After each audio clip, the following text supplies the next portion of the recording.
வனத்துறை கட்டுப்பாட்டில் உள்ள யானைகளுக்கு சிகிச்சை அளிக்கும் பணிகளுக்கு தனியார் தொண்டு நிறுவனங்களுக்கு தடையானது விதித்திருக்கிறது நீதிமன்றம்.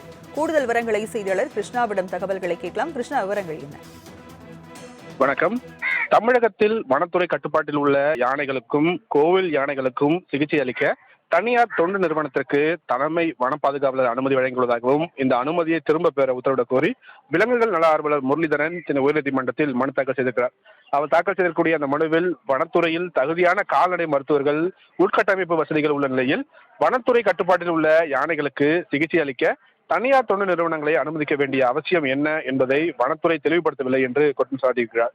யானைகளுக்கு சிகிச்சை அளிக்கும் உட்கட்டமைப்பு வசதிகளை மேலும் வலுப்படுத்த தமிழகத்துக்கு உத்தரவிட வேண்டும் எனவும் அந்த மனுவில் கோரிக்கை வைத்திருக்கிறார்.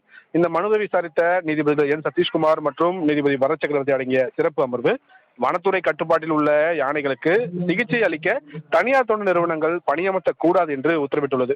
மேலும் இந்த மனுவிற்கு ஜூலை 31ஆம் தேதிக்குள் பதிலளிக்கும்படி வனத்துறைக்கு உத்தரவிட்ட நீதிபதிகள் வழக்கின் விசாரணையை அன்றைய தினத்திற்கே தள்ளி வைத்திருக்கிறார்கள். ராஜலட்சுமி, விவரங்களை வழங்கியதற்கு நன்றி கிருஷ்ணா.